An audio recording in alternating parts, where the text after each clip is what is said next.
Hello, and welcome back to Cinema Scrutiny. Another week, another episode. Mm-hmm. I believe we're on number 24 this week. Yeah, that sounds right. Yeah.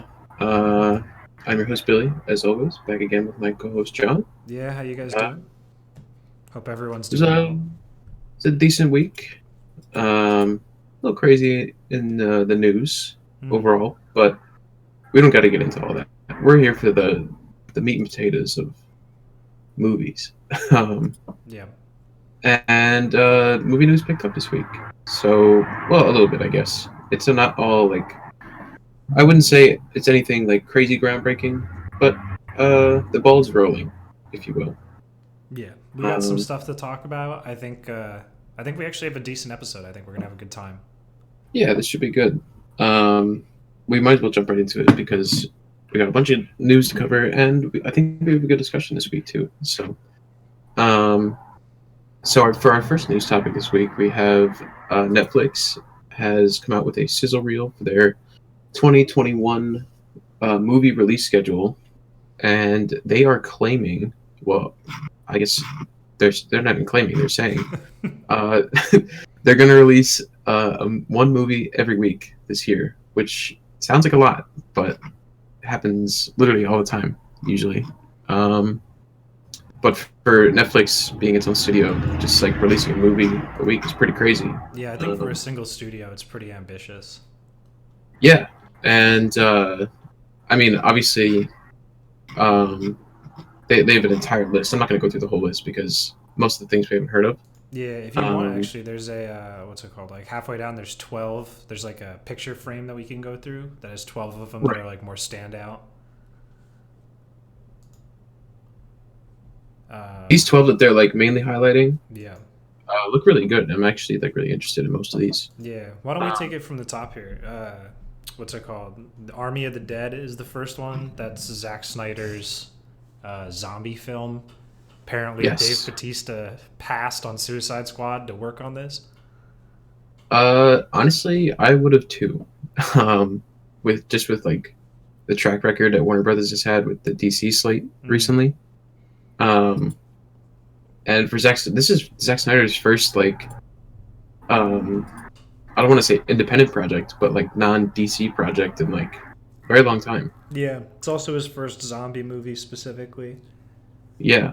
And like the pictures that they put out for this thing all look really good. The rest of the cast is I don't want to say they're unknown, but I don't know about them. Mm. So I'm just like overall, I'm in because I like Zack Snyder's like vision overall and what he likes to do. Yeah, I agree. Yeah, I'm just surprised that And Dave decided to go with this. Not even because I agree Warner Brothers has like a bad track record, but just because there was a point where when James Gunn got fired, he was like, I refuse to work on this movie because I'm only here for James Gunn. yeah, And then when James Gunn asks him to come do something else, he's like, nah. yeah, that's fair. That's good. I mean, that's a decent point. Maybe he also got like superheroed out. He didn't want to get too much further into superhero stuff. Also true. I think he's trying to get more like harder or more nuanced acting roles, kind of like he Sure. did in Blade Runner for like a hot second. Yeah, I would agree. And I don't know. Obviously, we don't know the extent here, like how crazy the acting is going to be. But Mm. I think Dave Batista. I think he's fun. Um, and when he does like different kind of roles, I'm always interested. Yeah, I agree. Um, he's definitely one of like the better like WWE type of Oh my god, probably the best. actors. Yeah, honestly, I mean, I haven't seen anything that impressive from John Cena No. or Dwayne Johnson, so I don't know. So that should be interesting. Mm. Definitely waiting for that. Then they're pushing really hard on Red Notice, which is the Dwayne Johnson, Gal Gadot, and Ryan Reynolds. Like it's a spy movie. I'm pretty sure. Sure, yeah. Um, Dwayne Johnson's like an FBI agent, and then Gal Gadot and Ryan Reynolds are like rival mercenaries. This always sounded cool. They have like a pretty stacked cast for it. Hmm. Um, which I'm interested in. But I think this is gonna be like Netflix's like flagship movie this year. Like they're gonna push this the hardest. You think Just so? I think so. It seems like the most stacked like single property that they have. Yeah. And I think it's also an original, or at least like it's produced by Netflix. Some of these are just acquired by Netflix. That's fair. I think looking through the list here, because I actually hadn't even heard of Red Notice until just now. Oh, okay. I'm thinking it's probably the most stacked one that they're going to push is Don't Look Up. And that's the one with Jennifer Lawrence, Leonardo DiCaprio, right? Jonah Hill. Yeah. That's the one with the comet like rushing towards the planet, and they have to tell the world. Yeah. I mean, I'm sure they're going to push that too, just because it's DiCaprio. Yeah. And based on this picture that they're showing from the article, I think DiCaprio looks like crazy, and this beard is so like weird on him. I don't know. I like it. Yeah, I mean, he looks like a scientist. That's what he's supposed to. Well, he's an astronomer, I guess. Yeah. But here, jump into another one that looks kind of interesting. Number 5 on the screenshot list, Concrete Cowboy. Yeah, it's Idris Elba, right? Yeah, Idris Elba and Caleb McLaughlin, I think is his name. He's from Stranger Things. Yeah, they're like urban cowboys in Philadelphia. Like, first of all, what is it? I didn't even know that was like a subculture. I didn't either. But I'm liking the way it looks. Is it a fantasy movie? Do we know if it is? I don't think so. I think it's straight up like an actual like subculture. I don't know if it's like a period thing, like if it's like in the like the early whatever. I mean, that car in the background looks like it's maybe from the 80s. Yeah. But like, it just looks wild. I'm about it. Right. I like the actors involved. Idris Elba is always great, and what's the name? Caleb McLaughlin. He's really cool in Stranger Things.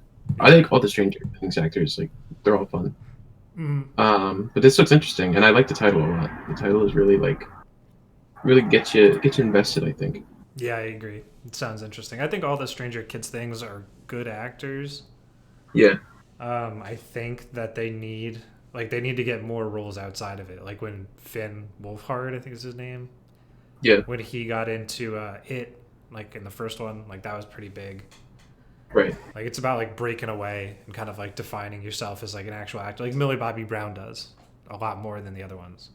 Yeah, she's definitely like the most branched out, I guess. She getting those they all need to branch out more, just because like they're all getting older, and like that's kind of like the issue that the series has is like they're racing against like time itself with these kids growing up. So I don't know. I'm interested in that for sure. How about this Escape from Spiderhead with Chris Hemsworth? Already, I'm just seeing it. I'm done. I'm sold. Chris Hemsworth, a nice white suit. Yeah. Looking very dapper, very James Bond-esque. Looks like he could be modeling for an Arnett commercial right now. With those sunglasses on. And the suit. I'm sure that watch too. But and the boat. Everything about it. Looks great. Some kind of sci-fi movie. Interesting. Yeah. Miles Teller's there in the back. I like Miles Teller, even though I've heard some nightmares about working with him. But that's besides the point. I think he's an interesting actor. He's not that bad. What else we have here? I think I saw some Turtles, maybe? There is a Ninja Turtles animated movie coming. Terrible. Oh my god. I don't like it. Don't like it. Gross. I don't know why Donatello has a big, like, mask on. Or He's got, like, his tech goggles. They come down, probably. I don't know why Mikey looks like a cat. A cat. Like, what the... Yeah, and Leonardo has, like, these, like, red stripes on his face. Like, I don't know what that's all about. But... I guess he's a different kind. I think they're, between the 4 of them, they're, like, all different kinds of turtles. Like mutated turtles. Yeah. Well, they are mutant turtles, yeah. Well, I mean, it's like a box turtle and, like, a something turtle and a... Right. At least that's how I'm kind of looking at them, but, yeah, it's okay. I guess Raphael's a snapping turtle, but whatever. Yeah. All right. Interesting. Interesting. Different design. This Thunder Force thing, this comedy with Spencer and Melissa McCarthy, probably is going to be pretty funny. Yeah. I think Melissa McCarthy's funny like most of the time. Yeah, I agree. But I think she gets better. Like she's gotten better as the years go on. Mm-hmm. And Octavia Spencer is always nice to see an inclusion. She's great. Yeah. It's also good to see superhero content that's like not mainstream superhero content. Yeah, it's not going to be taken too seriously. Yeah, because I feel like we get a lot of like you always feel like it has to have the not the value, but like the seriousness of the Marvel stuff or the DC stuff. Right. So to have like a different take in the universe, because like Yeah. this is going to be like a comedy, whereas like Ant-Man is still like a superhero movie first, kind of comedy second. Yeah. So I don't know, excited about this one. Sure. I'm also excited about this thing called Tick Tick Boom. Holy. It's Lin Manuel Miranda Mm-hmm. musical. I'm pretty sure it's a musical. Um, Yeah. but it has Andrew Garfield in it. And I like Andrew Garfield a lot Yeah, I as an agree. actor. I think he is. I mean, if we're gonna talk like in Spider-Man uh, territory, I think the most he's most improved. I'll say that. As an Um, actor, yeah, I mean, like I think. Well, was he in Social Network before Spider-Man? I think he was. probably. I'm trying to think of when Social Network came out, but also he did Hacksaw Ridge after. That was really good. Right. Well, maybe not most improved. I think he's the most high caliber, if we're gonna call it that. That's probably true. I feel like Tobey Maguire, other than Gatsby, I haven't seen him in like anything. Yeah. But maybe I'm just Um, missing it. yeah. He's in some other movie that's like, he's like a PTSD like war vet, and he's like freaking out. He's really mad the whole movie, but it's kind of a little too intense. It's like, I don't need to see Spider-Man slam things around his house. Like, but I don't know. I like Andrew Garfield, and I like Lin-Manuel Miranda Yeah. for like his movie and stuff. So It's cool to that's see always fun. something different, like see a musical kind of coming down. Yeah, Also, Vanessa definitely. Hudgens is in it. That's cool. Oh yeah, So definitely. get a high And school it's in New York musical City, callback. That's a good vibe. and it's in New York City, so it's like I Yeah. think it's like right up everyone's alley. I Yeah. feel like. And then there's two more movies that I And the haven't last talked thing, about. Oh, you got another one. Okay, hold up. yes, Hit me. the one that I was looking at was Bruised, which is going to be Halle Berry's like directorial debut. Yeah. It looks like it's going to be like a UFC inspired type of fighting type of movie Mm-hmm. or MMA, I guess. Regain custody of her son and restart her athletic career. Okay, I like that. I like MMA. I watch MMA actually like pretty often. Mm-hmm. Um, and I'm interested to see what Halle Berry will do with directing. It's interesting that she's directing now, because she's been around for so long. So I would actually would say I have pretty high hopes for her because I think a lot of actors when they switch to directing or producing, Mm-hmm. um, some of them move too fast, and it's like they don't know enough, and sometimes you could just like fall apart from underneath them. Yeah. But since Halle Berry's been around for so long, and I'm pretty sure she's produced a lot of things as well. Um, I'm sure she has. She must have by now. But I have hope in this. I have hope in this project. Yeah. She is also starring in it, so hopefully she doesn't have too Oh much on yeah, her plate because I feel like that's another thing that a lot of first-time director actors do is yeah. they They like try to get direct the themselves thing in they there. star in and then they kind of fuck it up because they're trying to do too many things. Sure. Um, but I guess it depends on the movie. I'm trying to think of like one that I enjoyed that was like they starred in it and they directed it, but I don't think I completely can. Uh, Ben Affleck, maybe. Oh, I guess in Good Will Hunting, Ben Affleck's done or a did he direct few Good good Will Hunting? things. I don't. He didn't direct Good Will Hunting. He wrote it. Yes, Yeah. Okay. he wrote part of it, but he's done other good things. Like I think he directed The Town. Um, he directed that movie a few years ago that came out. That was he was like a Yeah, they're mob like boss kind of gangsters. guy. Yeah, but that Yeah, didn't do well at all. it didn't do well. If I I thought it was remember okay. correctly. I saw it. I thought it was okay. Mm, Um, but I understand why people didn't like it.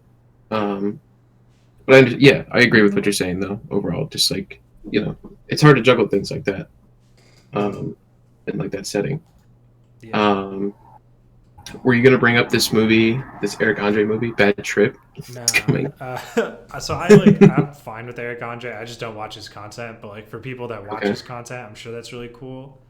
Yeah. What I wanted to talk about was, and there's no picture mentioned of it, but Yeah. this Friday, Anthony Anthony Mackie has a movie coming out on Netflix called Outside the Wire, Oh yeah, and that it's like like altered a carbon looking thing. yeah, it's like a super soldier sci-fi movie where he plays this like crazy, completely modified human being, Yeah, and he just blows stuff up, and I think that sounds nice.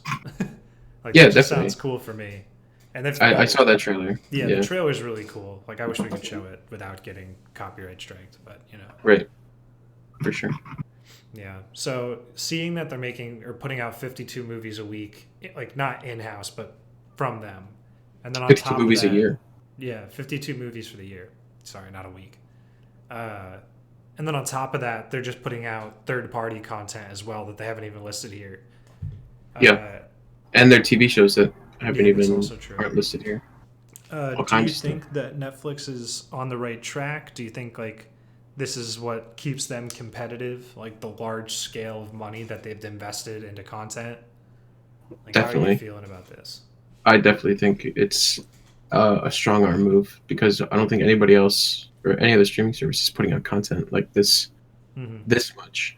Um, we know Disney Plus is gonna have a bigger schedule Mm-hmm. this year, but with at least one movie coming out per week from Netflix, on top of all their TV content that'll be coming out, other third party content. Um, it just goes to show like the kind of power that they have in like this industry and the field. Yeah. And a lot of these projects they purchased, so some of them they just will like I'm sure like some of these projects they just swooped in because of the pandemic and said we'll just buy it off you. Yeah. Like this Eric Andre movie was supposed to come out like last year, so Mm. they just bought it and they're gonna put it on their platform. So I like it. At least I know that Netflix won't be going like dry as far as content goes, Yeah. which I never thought they did. So um, they're keeping the bar high, set to a high level. Yeah. I'm hoping that at least I like the 14 or 15 movies that we talked about today. Yeah, I think that it's good to have the raw amount of content, but I'm always worried about that quality over quantity. Like I want to have, sure. I'd rather have Disney put out 5 Marvel shows that are all good than a show every week and it's like Yeah, half of the more than half are ass. yeah, So I agree. it's definitely I think like the raw amount of content is what Netflix has relied on as like their big like competitive selling point, whether that's Yeah, their expansive backlog that already exists or all the new content that's coming all the time. yeah. So we'll see how long that lasts. I guess as long as the content's good, which I mean, again, like 15 of these movies look good. Solid. Yeah, And they look then pretty solid. hopefully if Um, they advertise correctly, the other ones will do well as well. I'm sure they will. Mm-hmm. They know what they're doing over there. They got a whole army behind them. Mm-hmm. Um, but yeah, definitely interested for Netflix in 2021. Um, that being said, speaking of 2021 content, um, Kevin Feige is he's doing the press rounds, or yeah, let's call it that. He's on the rounds for WandaVision right now, Mm-hmm. doing a bunch of interviews. So of course, people are going to ask as many questions as possible about what's coming next.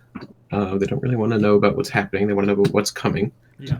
Um, so during the Collider interview, he was asked about Deadpool 3 because it's been long speculated what they're going to do with it because I don't think they ever specifically said what they were going to do. No, they have not.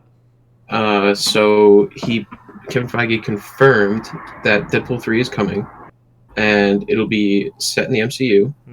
and it's going to be rated R. It'll be the first rated R um, MCU film. And he also said Ryan Reynolds is working on the script right now, which I like. I Yeah. like that news. How do you feel about Ryan Reynolds pretty much heading up this project? I mean, if I remember correctly, I believe he has headed up like all of them, like the first one and the second one. He's been a big part of getting Yes. Deadpool back on the screen in general. I think he's the one who leaked the initial test footage of the first movie. Yeah. So like he's really running the Deadpool stuff. I think it's exciting to see. I wonder if they're going to have any actual MCU crossover at all. Yeah, Just because I feel like it's very hard to bring a character into that universe without like breaking down a lot of, again, because like like what I was talking about earlier, the seriousness of Ant-Man, even though it is a comedy, it is still like superhero serious, yes, whereas Deadpool definitely isn't. yeah, And it's, it's like, who are they going to get to come in? Are they going to let them step out of like the PG-13 realm that they normally sit in for this movie to do stuff, or are they just going to put yeah, them in that one spot and Deadpool makes fun of them for not going farther? Like, right, it's very interesting, and I'm gonna be very keen to see what Ryan Reynolds actually does for yeah. this film. I'm expecting a lot of jokes about the MCU as a whole. Mm-hmm. Um, I have a feeling there's going to be some jokes about like the X-Men and like where are the X-Men because they don't exist yet Yeah. in this universe. He's probably going to be talking about stuff like, you know, how did I end up here type of stuff. Like, Mm-hmm. Yeah. there's Sorry. Go ahead. no, you go. I was gonna say I would be surprised, or I wouldn't be surprised if the X-Men were actually like introduced in this film, or like brought in a serious capacity. Because he always like Sure. in the first two films they always make fun of the fact that they can't afford more X-Men, and Mhm. now I think he's gonna be like, listen, like we have all the rights, we have all the money. Here is all of the X-Men.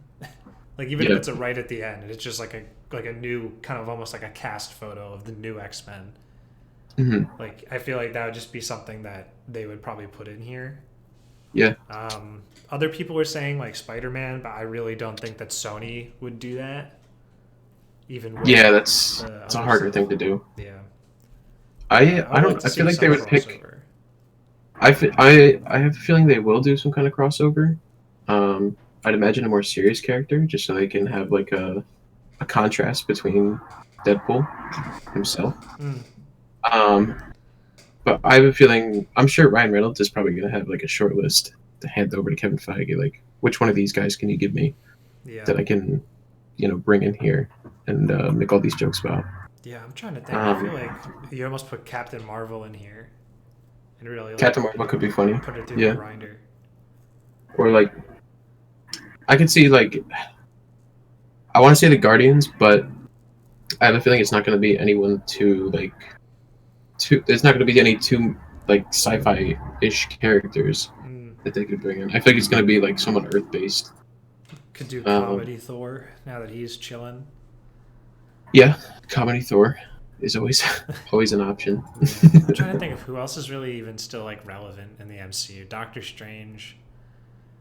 Doctor Strange might just bring him in, Yeah, for all we know, and that's definitely like a serious character that like would get pissed off at him could put Vision in here. if he's alive. Yeah, Well, he might. I don't know. We're gonna what's it we're called? I gonna guess find we'll out. find out. Yeah. We're gonna find out this week. I think this week. Yeah, Yep. it'll be It's this this week. Friday is when WandaVision Um, comes out. There was actually, speaking of, because right. this is his WandaVision press run. Uh, Yeah. the early like reviews from people say that Paul Bettany is actually really freaking funny. Like as a person, Yeah, his comedic timing is just really good. I believe that. Yeah, To so be like honest. maybe he could go in here. I don't know. Yeah. I'm trying to think of like something to contrast, or like if they get new people, like who does he get? I don't know. But Yeah. it's also a long way away, I believe, because of Ryan Reynolds' like busy schedule doing all these other movies, like even the one we just talked about, Red Notice. Yeah. Um, I think it's 2022. It says it in the article. Hold on, let me check. Yeah, it's gonna Yeah. They're be. not going to shoot anything this year. Yeah, it won't begin filming until at least 2022 at the earliest, which is like. Well, that's fine. I think that gives them time to also figure out the X-Men situation because Yeah, I agree. I have a feeling that it's going to be like, even though Deadpool doesn't really take himself too seriously as like a property whole, Mm-hmm. I think they still are going to want to have some kind of explanation for like the X-Men and like where they are, what they're doing. Yeah. Which a year's time will give them an idea of what to do. he's Yeah. we don't have it lined up in the news here, but Kevin Feige did talk about the X-Men a bit during the press run. He said that the talks are ongoing, and they have been ongoing. Yeah. So, always exciting stuff. Always exciting to hear from the boss himself about Marvel. And speaking of the press run, unless you have anything else to say about Deadpool 3. No. Can't wait for it to come out, though. Yeah, it's going to be good. I like both the first two. But again, speaking of the press run that he is on, Kevin Feige was also asked about the Marvel Netflix shows. Because obviously they have a huge fan following. We like all the Marvel Netflix shows. Yeah. I don't think that there was any of them that I disliked. If anything, I would say like Defenders was a little disappointing. Yeah. But overall, like it was always great content. It was a good time. But Feige got asked about, are we ever going to see them again in the Marvel Universe? And he basically dodged the question and said, never say never about anything. Which is a perfect question dodge that he has to do. Yeah. I know there's been reports for the past like 2 months that Daredevil's going to show up in Spider-Man. Jessica Jones might show up in She-Hulk. But of course he's not going to confirm that. It's way too far off to call that. Yeah. But what do you think? Do you think that Kevin Feige is actually going to bring these characters back? You know, when he says here, never say never about anything, I think he's not saying necessarily that there's currently plans to revive the TV shows in any way. Yeah. Or even necessarily use the characters. I think for me, like he's announced so much stuff over the past 2 years. There's already a backlog of last year that was already supposed to happen but never ended up coming out. Yep. I think he's just like, listen, like I'm just trying to get out these 40 fucking TV shows and movies that I told you I was going to put out. And then like after all of that's done, I will look up from my desk and be like, what are we going to do next? And maybe put this stuff in there. Sure. But it's not a we're not doing it. It's like we could do that, but like I currently don't have a project where we are. Yeah. At least that's how I'm viewing it. Because I also think you have to like slightly rewrite the characters. Yeah, to an extent. Just because like even when you're keeping Deadpool in his own, like bringing him into the MCU. Now that I'm starting to think about it, I don't know if he'll actually get any like tie-in, like super important tie-in content ever. Yeah. Because of who he is as a character and like what he can say. Yeah. So it's like, and you just limit your market because I would assume tons and tons of like children watch the Marvel stuff. I think it's safe to assume that it's almost not a majority, but like I would say at least 50% would be like under whatever age, under 20 something. Yeah. So like if Daredevil became, I guess, like a more pertinent part of the MCU, it's like, I guess this is the question that they're all gonna have to answer as they're adding these like darker or like different characters. It's like, how do we include characters where somebody might not be like able to watch the film, but they would be able to watch Spider-Man, but Daredevil's gonna be in Spider-Man. Right. Like, do you just let it go, or do you know what I mean? It's like building the universe without.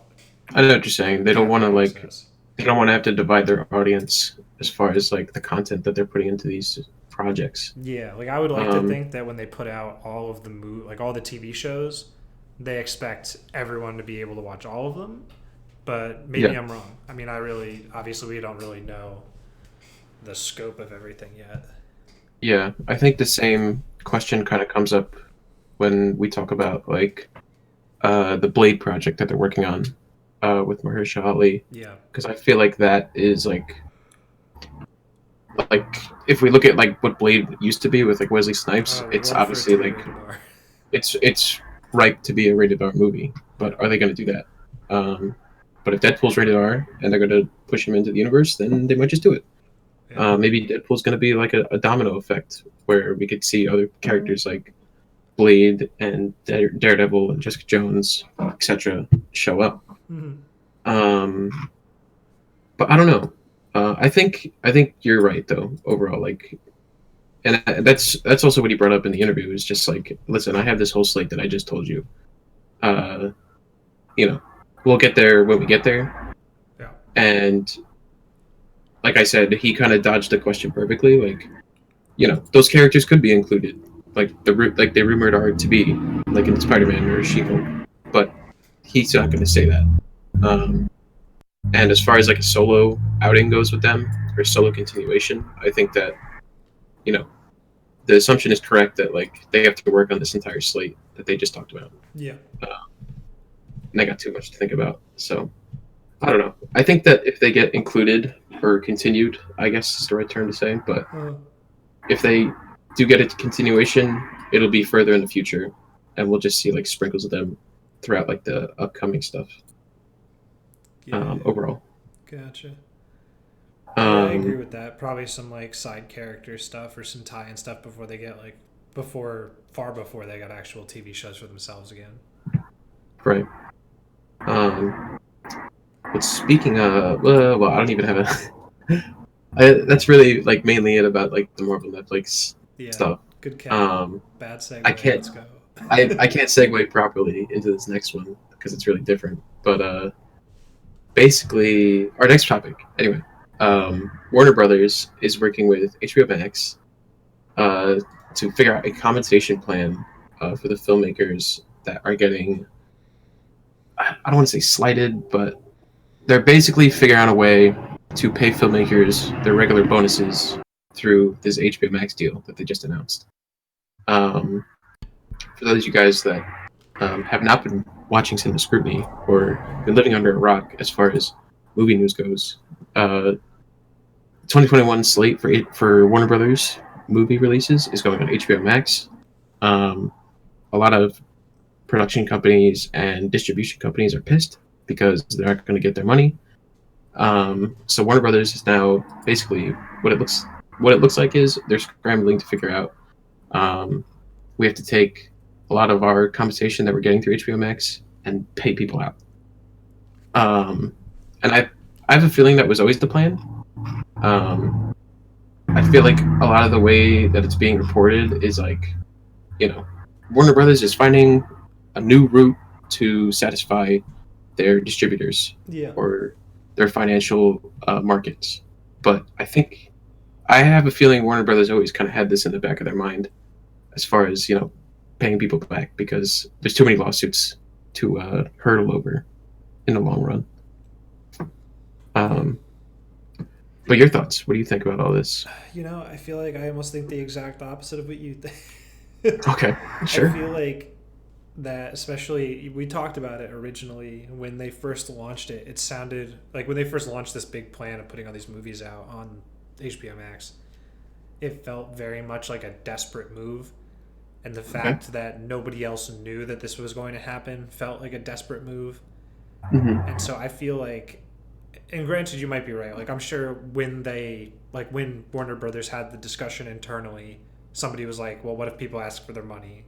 And they had like the conversation briefly, I think. But I don't think they had it like in a significant sense. And obviously you could even have that conversation, but then when you talk to people for the first time about paying them that way, they're like, we're not going to accept that. Like, you need to pay us in a more fair or comparable way. So I think they're just on the back foot. Like, I think it's been, over a month since like the original news broke. So I think they're definitely kind of, it's very touch and go. I think maybe they had a light idea, but even even looking at this, right? Like, not all of the deals are even knocked out yet. They're still trying to figure out Godzilla versus Kong. They're still trying to figure out Dune, which I would assume because it's the same company. Yeah. To me, it is I'm sure that these movies will get on HBO Max no matter what. And I'm sure that everyone is going to get paid the right way. Just because if you don't pay these people the right way, and especially some of these movies, we're talking the best talent like in Hollywood, really. Some of the best. They're just going to sink. Like, they're just going to get completely destroyed. And everybody, even people that aren't involved, like any good director looking in, seeing he's not getting his fucking bonus, any actor looking in, seeing that everyone's getting snubbed, Yeah. Like, it's clear that they're going to do this no matter what. But I think it's just going to be an uphill battle and like this big fight to get all these different systems in to make sure everyone gets paid. Yeah. Definitely. I mean, I think overall it was definitely underplanned for sure. But Yeah. I can't imagine that they made the final choice without saying we're gonna have to like fight all these different companies to get this to actually work. So Yeah. like if we released it through the press, maybe we'll just strong arm everybody and it'll just work. But Yeah, my obviously, guess was like they definitely. It's like somebody said, "How are we going to pay them?" and somebody said, "Yes," yeah, and it's then they like just kind of sent it. that's not what you have to worry about. Yeah, it's about That's the what they said. how. I Like don't we'll know. figure that out later. We got to do this now. I was reading this like one of the articles about this topic a little earlier today, and I'm pretty sure like I don't know if it was a report or a rumor before, but Godzilla versus Kong was they were trying to sell it to Netflix Mm, before this HBO Max deal yeah. came out, um, and apparently Warner Brothers just blocked that deal totally. They were like, "No, you're not going to sell it to Netflix." And then uh, is it Lionsgate? I think Lionsgate is in charge of uh, Legendary. Legendary. Yep. Yeah, Legendary like basically was in the dark about like what was going to happen to the project. Yep. And then all of a sudden they just found out it was gonna be on HBO Max for free, and they were like, what the fuck?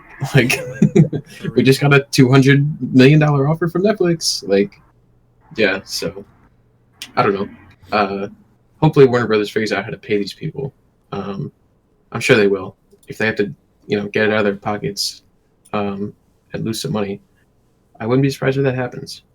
Yeah. Because it just seems to be the way things are going in the entertainment business these days. Yeah.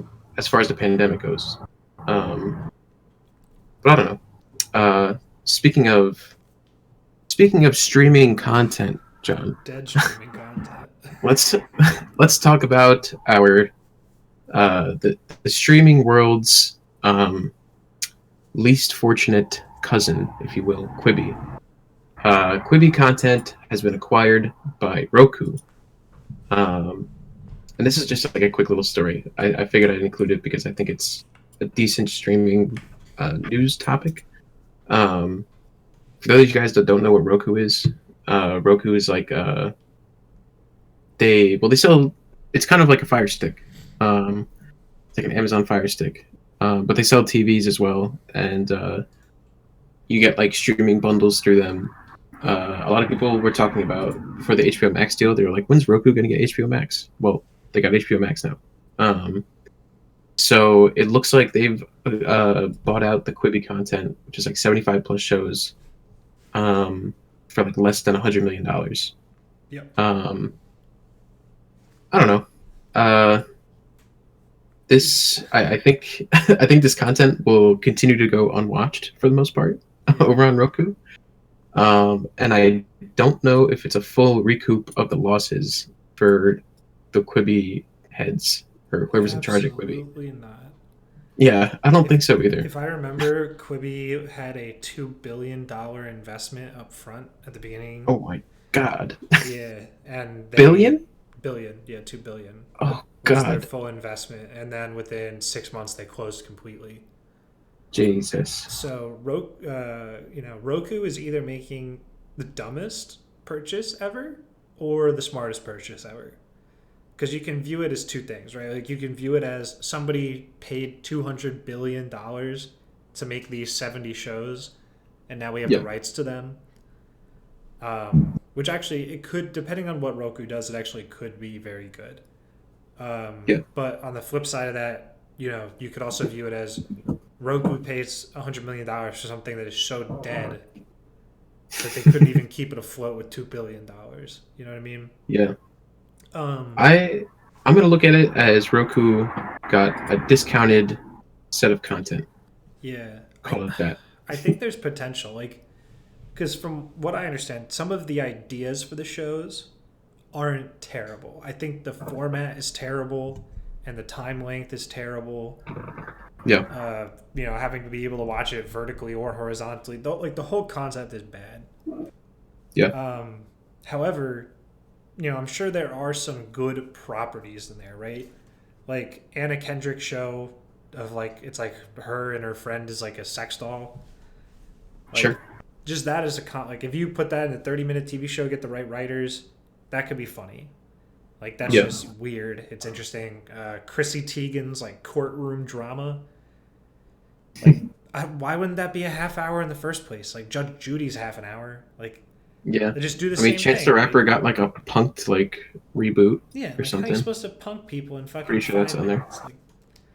Like you know what I 5 minutes, quick jokes. you know what I mean? Like we can really or like there's just room for like this content to be actual normal sized like content, I guess, like filmed in the right way and given the time to actually like explore narratives.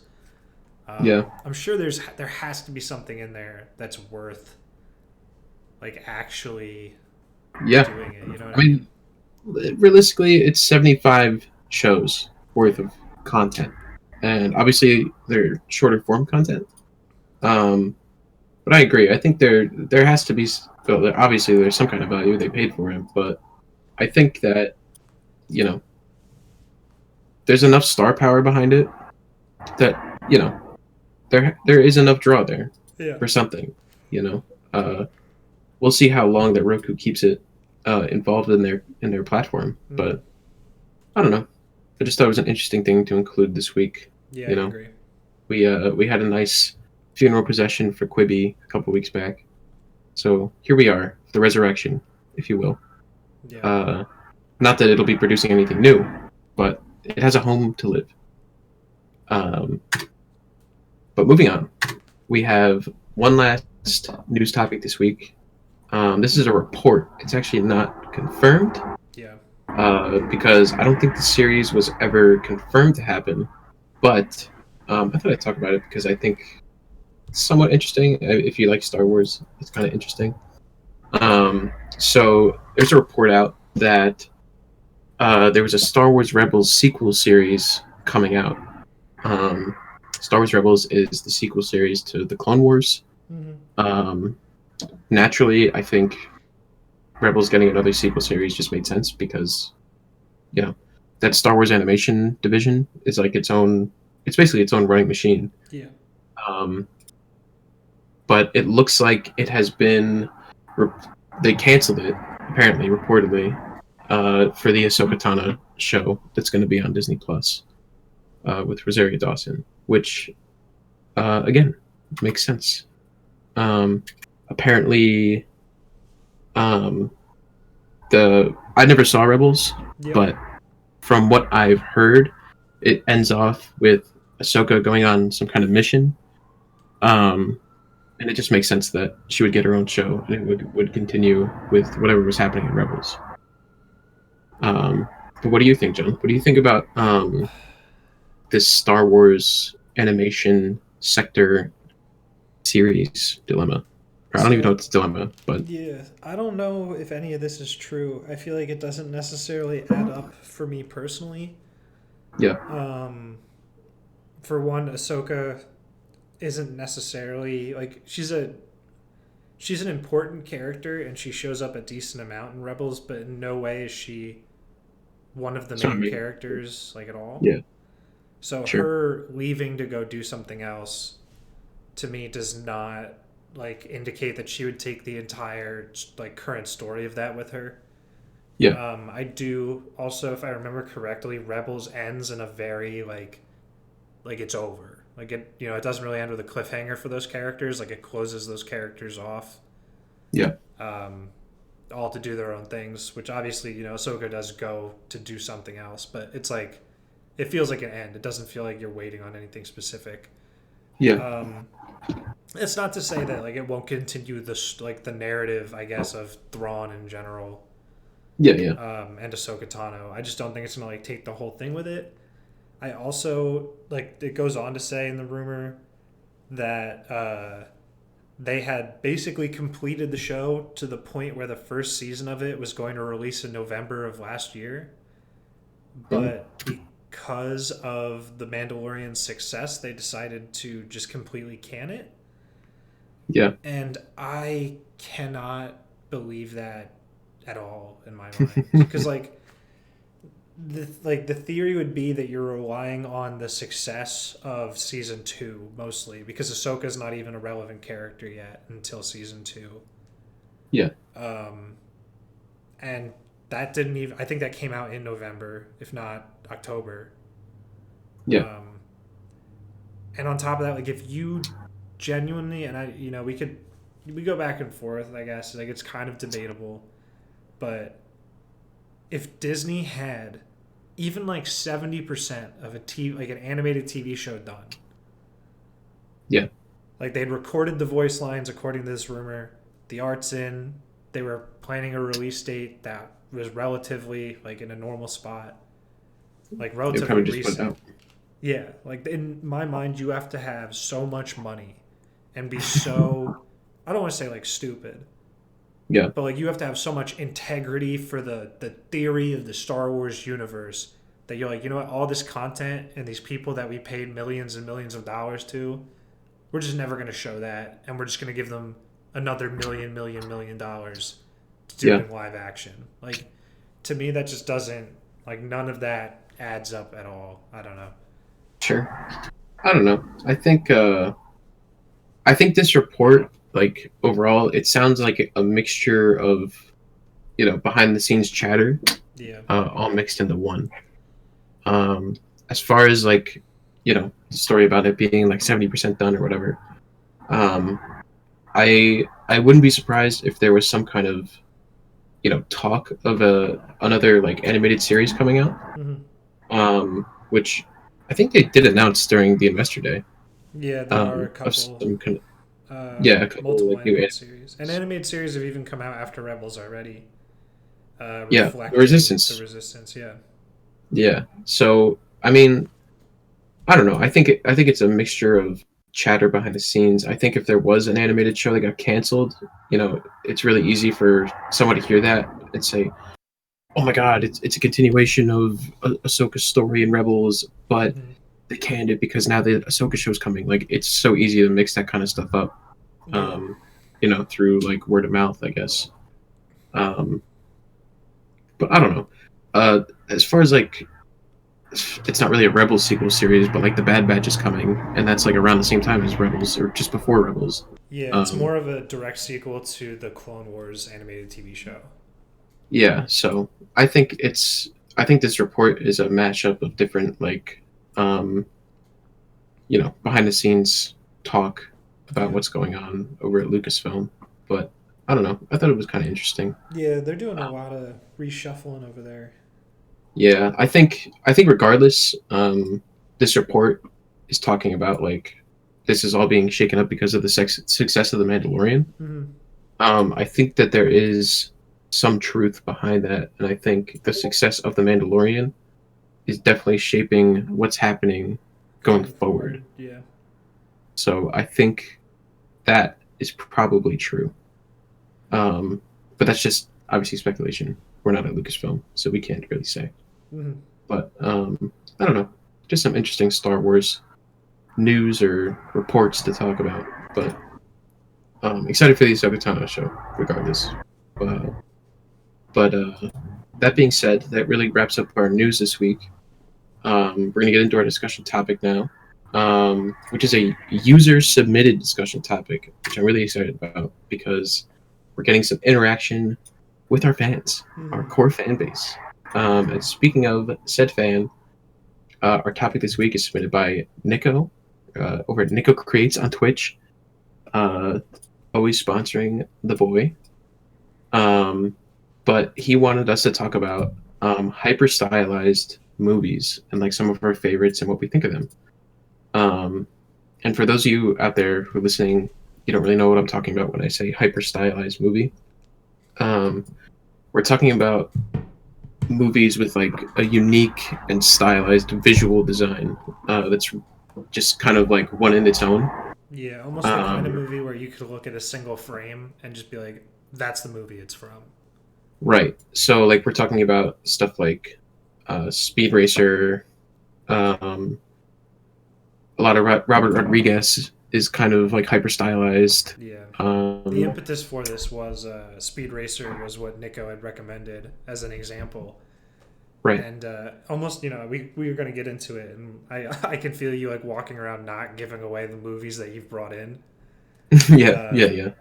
but definitely, like, even anything the Wachowskis have made, like, we'll talk about that. But just Sure. also a little shout out. Nico also is a big, his main thing is Rocket League streaming. Yeah. That is his best. I was watching, he does a Tuesday lunch break stream where I was watching during my lunch break, even though my lunch break definitely wasn't as long as his stream was. But he's Yeah. killing the game in Rocket League, and I feel like he believes he is Speed Racer. You know what I mean? Sure. Like he's got the Definitely. gadgets, he's got the jumps and the boosts. It is in a lot of way a speed racer type of game, Yeah, or like Hot Wheels. But yeah. I don't know. I'm excited about this topic. I like this. I created a list over on Letterboxd .com, which is like a social media site where you can, make lists and have basically open discussions with other film fans and stuff like that. So I sent the link to John. Mm-hmm. Maybe we'll throw it in the description if you want to take a look at the list. Yeah, And I will put if that you in haven't heard the of any of these description movies, you below. can go look them up and see what they are. Um, that's where my list is. I don't know if John wants to share his list with everyone, but we're going to talk about it. We're going to talk Yeah. about all of it. Um, do you want to go first, Johnny? You give a couple titles here, or I should we just mean, go like one after the other? I don't know. let's start by talking about Speed Racer, Okay. I guess. So I have a picture of Speed Racer up. It's, Yeah. they're driving. I believe this is during, I guess, spoilers for Speed Racer. They're driving through like a palace, which I believe is in the final race of the film. Yeah. Um, and honestly, when we were doing research for this like topic question, like obviously this movie came up. I never knew it was from the Wachowski sisters, like ever, and Yeah. that I just didn't either. blew my mind when I heard, like when we said it. But looking at it, like you can definitely tell, especially now. I think because like originally, I think a lot of the CGI to me came off as, oh, this is just bad CGI. Like they couldn't pay for it. Yeah, it's real goofy. In 2008, I believe the film came out. But looking at it now, I'm almost thinking it's on purpose. Yeah. Like just looking at Speed Race, and I don't even know Speed Racer's actual name. Is his name is Speed Racer, right? I couldn't tell you. I don't know the Speed Racer lore I myself. feel like it's that. I just feel like it's that stupid. Like I feel like his name is Speed Racer. Speed, Mach Speed. Oh, his name is Mach Speed. No, I have no. I'll look it up right now. Also, like I would believe that, but like everything looks like it's actually out of like the like an anime. Yeah. Like it just looks like if you just removed the live action character from the set, like Yeah. this could be easily any still from an actual film. His But name is Speed. his name is Speed. But Oh my so god. yeah, it's just like almost like even with the framing and like the way that like the character isn't necessarily being affected by the speed of everything else around him. Yeah. Like it just looks like everything actually is an anime frame from the show, like the anime. Sure.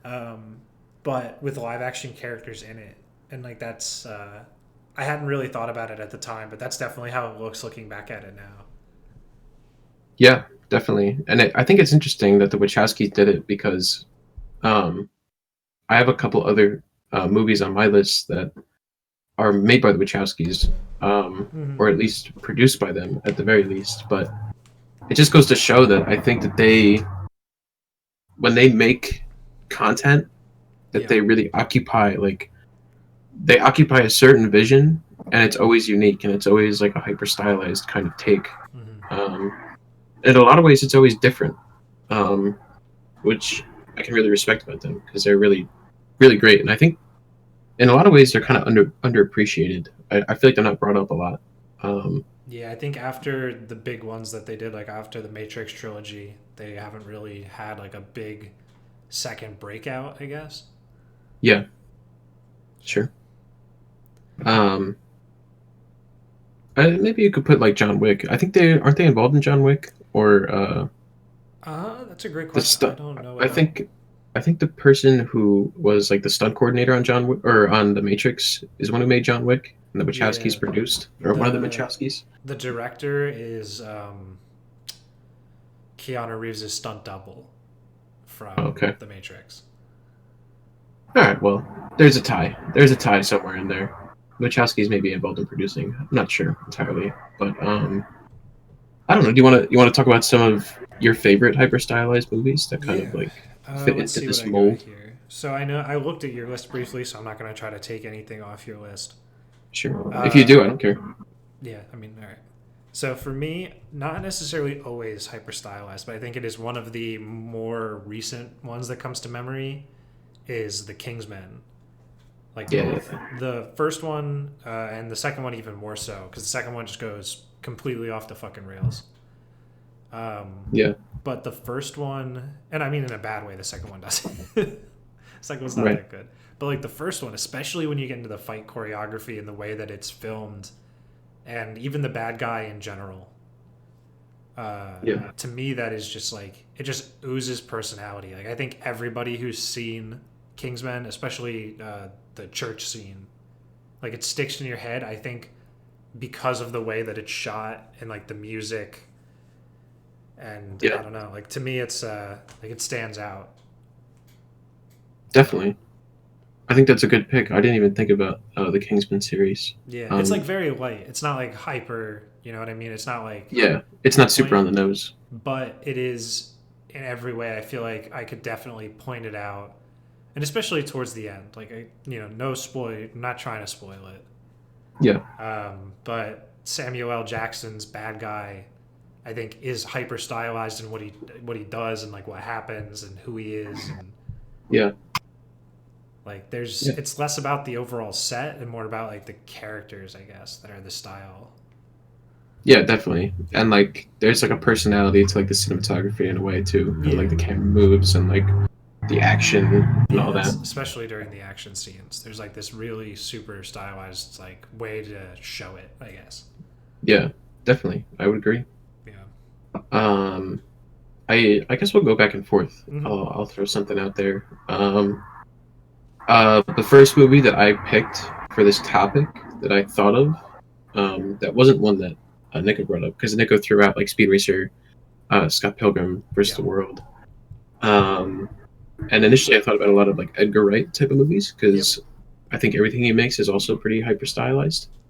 But the first movie I went with was actually 300 by Zack Snyder. Mm-hmm. I think this is his best movie in my opinion. 100%.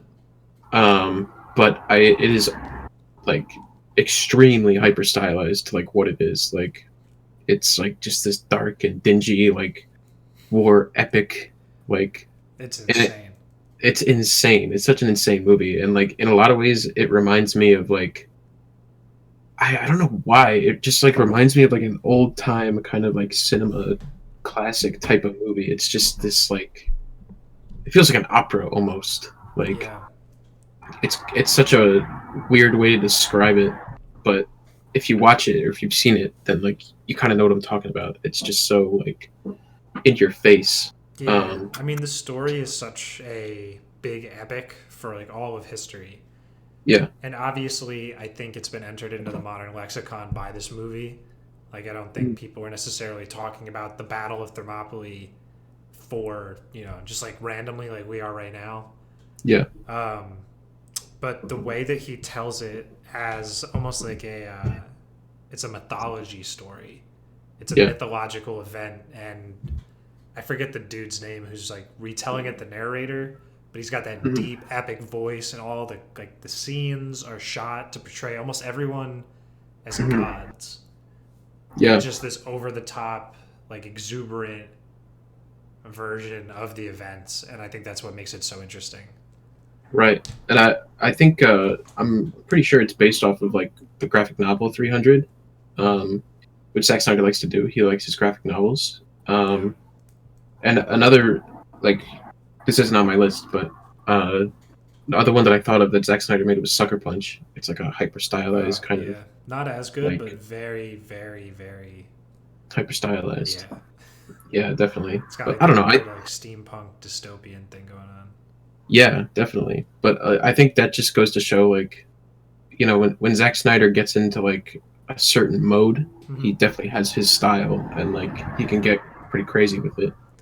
Yeah, no, he Um, definitely goes a little extra. Like Batman v Superman when the pearls get caught in the gun oh in the yeah, opening scene, like gorgeous. he has a lot of like poetic like visuals, like Yeah, poetic and like great visual.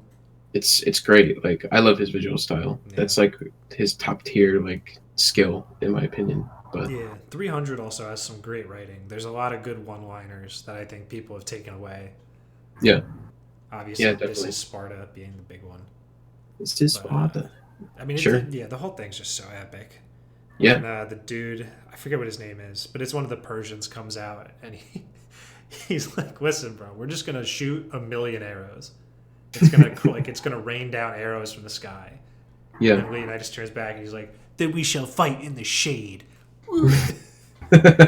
Like, there's just so many Definitely. good, stupid one-liners in that movie. It's awesome. Yeah, It's it's an awesome crazy. movie all around. Yeah, great film. All right, is it back in Uh, my court? Is that what's going on? yeah. There's something out there. All right, let's see. Let's see, what's a good one? Well, this is actually probably the most to me like hyper stylized out of the ones I think I have on my list, Yeah. which is Tron Legacy. You know, Yes. between the first and the second Tron, really, I just think Tron Legacy is an easier watch because Tron, the first one, is not aged as well, Yeah. just because of what it was. But Tron Legacy, it's got this super intense neon like platform that it puts itself on. It's got a Daft Punk soundtrack. Everything feels like it has purpose. It's just so good. The idea is so good. I'm so pissed that they didn't put out a third one, but now we're slowly going to get it. It's We're going to getting come out there. eventually. Yeah. Yeah, I can't even like describe how amazing the visuals are in that movie and how everything is conveyed basically through two colors Yeah. or like four colors. It's white, black, the monochromatic, and then the neon overlay of blue and red over it, or blue and orange. Yeah. It's just so good. I agree. I think Tron is like such an awesome like visual, just like style. Like Yeah. it feels like you're like on a microchip the whole time. Yeah. It's really cool. It is very good. And it's also, you get CGI Jeff Bridges, the younger Jeff Bridges. Yeah. And, you know, like it can be a little uncanny valley. But I think Sure. once you get onto the grid and he's still there, again, it's one of those things that I think almost ages with time per the film, because Uh-huh. you can justify it in your head by being like, we're in a computer, the computer's trying to replicate what a person looks like. Yeah. And like this is its attempt. I don't know. Like it also does. It's not terrible. Like I don't really get like freaked out by it. I'm just like, oh yeah, like that's the other character. We're good. Yeah. But Yeah. Definitely. yeah, great movie. Great actors too. I agree. I'm with you on that. Yeah, the soundtrack really sells that one. Oh yeah, Daft Punk is like the fact that they have Daft Punk on the soundtrack is like it's like its own feat in Yeah. itself, which is really fun, and it fits the mold perfectly for like what they're trying to do. I guess I'll throw another one out there. I'm gonna throw an older movie at you because I feel like we don't talk about older cinema a lot, even though we're cinema scrutiny. Sure. Um, but this is one of my favorite movies of like all time. But North by Northwest, 1960 or 1959. My bad. But it's Alfred Hitchcock. Um, if anybody hasn't seen it, it's about it's basically he's like a guy who's like an accountant in New York City, and he's like framed for a crime by like foreign spies and stuff like that, Uh-huh. and he's getting chased. He gets chased from like New York City out to like Mount Rushmore, and he's trying to figure out like who's framing him and like why these people are after him.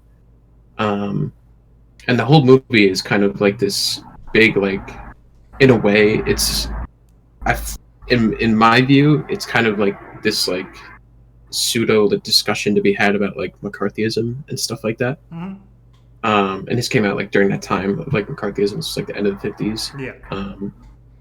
And in a way, it like mashes up like I don't want to say a spy thriller, but it's like a mystery with a spy thriller, but also like traveling across the country. It's just sick. It's a sick movie. Like, there's so many things that are just like things that just happen throughout the movie that keep you invested. And like, obviously, it's an old movie, so you're not gonna get like the epic action of that you would get like in the past like 20, 30 years. But Yeah. the action that does happen, it's just like it's just cool stuff, you know. A lot of things. It almost feels like a comic book, and you could see it through like the poster, in some ways. But Yeah. really fun movie that I would recommend. You said North by Northwest. Is that what it's called? North by Northwest. Is that streaming anywhere? Do you know? For the viewers at home / myself. I think it may be on Amazon. Okay. I will look right now. Right. I'll look right now while you throw something else out there. Yeah, I think we might have to limit ourselves to one more apiece each. That's fine. I have a long list, so it's like we're at 105 right now. North by Northwest is on Hulu. If anybody has that. Okay, cool. Yes. So I'm gonna add that to my list. All right. Speaking of, I am the last one I'm gonna give out of my list, and obviously Billy's list will be linked in the description, which has most of the other stuff I was gonna say. In fact, it has all the other stuff I was gonna mention. The one that I want to mention right now, which is streaming on Netflix, is called Double World, and it is a kung fu film in like this, the Hong Kong style, where it's over the top, a lot of flippy, a lot of fighty. And we can talk about the entire genre, right? It's like, I think all of these, when you think of like the 80s and 90s kung fu films, sure. Specifically like Kung Fu Hustle is in the same vibe. Yeah. The setting in say Kung Fu Hustle might be relatively normal, the style comes out in all of these unique, overly exaggerated kung fu fighting styles. Yeah. Like they take actual fighting styles like bear style and like praying mantis, but then they add, the praying mantis kung fu master can also jump like a praying mantis, and he's flying around, or like the bear literally summons the spirit of a bear to like fight with him. And in Double World, it is, I believe there might be an English dub, but I watched it subbed because the dub wasn't that good, if I remember correctly. Sure. But it plays very much like what you could almost like think an anime would be, but with like anime characters in a kung fu movie. And it's basically like 10 different guilds compete in like this giant kung fu battle tournament thing. For something, to be the general to wage war on the neighboring country, they need to like have this big competition. But we're talking like old retired warrior who's not really who you think he is. We're talking little girl, big sword. We're talking clumsy dude who's actually good at kung fu on accident. You got the goods. You got the good kung fu stuff, and like genuinely watching Double World, the CG sets that they pull off to create this like whatever universe they're trying to create is fucking insane. Like they got these huge elaborate cities and these giant like mechanical things going on, and it is just so good. And like the kung fu action's good, storyline's not bad. Like just it's on Netflix right now, and that's what I got to recommend. Like if you like kung fu movies, which I am always a big fan of. I recently watched The Five Elements, I think it was called, which is also on Netflix. Enter the 36th Chamber, that might be on Amazon. Good. That's also really good. Yeah. But all of those kung fu movies, they have their style not through their settings, but through their action. Except for Double World, which is both, which is why I recommend you go watch Double World on Netflix. And that'll be that's me. That's my last film. Sick. All right. Well, like I said, John well, like Johnson, I should say. He'll link my list in the description. I have a bunch of different movies, but I'll go with something more people have probably heard of. And I'm going to talk about Juno. So Juno came out in like 2008. It's like a pretty simple movie. It starred, I think, is it Elliot Page? Yeah. So Elliot Page is in it, and Michael Cera. Yep. This is like really early on in their career. I think this is like their breakout movie. But it's basically about just like a teen pregnancy, and like she gets pregnant and they have to figure out like what they're gonna do, and like it's like a really simple movie. But I feel like when you talk about like independent films from the past like 10 years, I think this kind of style of movie kind of changed and made like a blueprint for like what independent films became and like what they are to an extent. Yeah. It's like just like a really simple story that has like a simple conflict, but it's interesting and feels like anybody could have made it, or like anybody could have shot it, and it feels like, you know, the sets and the places that they go just feel like, you know, anybody could be there. You could, you know, drive down to your local store and like it'd be in the movie. Yeah, and they'd be filming. Yeah, so I had to bring this one up because I think it's definitely more subtle as far as like hyper stylized goes, but I think it's an important one. Yeah, that is the style. Like it's very simple and very like bare bones. And I think it's an important one to bring up because I think it, in my opinion, it's like one of those movies that like shaped the independent like landscape. Yeah, no, I completely agree. I think you can see a lot of it in even more, super recent movies. Like Lady Bird was 2018, maybe. Definitely. And I feel like that's like you can almost see a straight connection between the two. Yeah, Lady Bird, or I think it's called Eighth Grade. It was a pretty popular one a couple of years ago. That's also just like this movie. But I just thought I'd throw that one in there because, like, you know, it's a little bit simpler and it's a lot bigger than what some people make it out to be. But that is on Netflix, or not Netflix, sorry. It's on YouTube. You could rent it on YouTube if you wanted to watch it, if you haven't seen it. But I recommend it. But that pretty much wraps up our discussion. I mean, hyper stylized movies are really fun because usually when you see one, you're not going to see another one like it. So, yeah. Always good to talk about, always good to see them.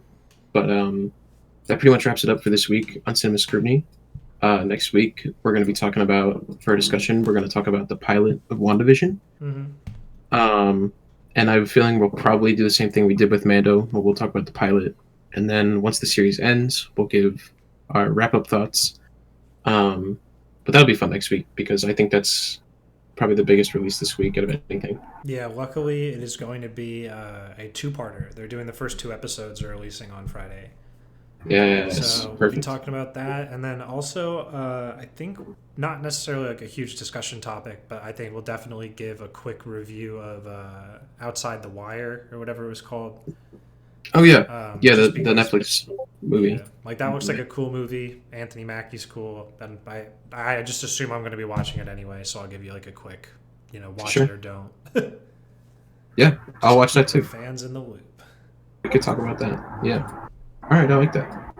Well, thanks again for listening, guys. As always, like, comment, subscribe, share with your friends, and definitely submit topics you guys want us to talk about because, as you heard today, we talked about hyper stylized movies, and we always like hearing from you guys and all that. So, agreed. Thank you very much, as always, and we will see you next week. Yep. Have a good week, guys.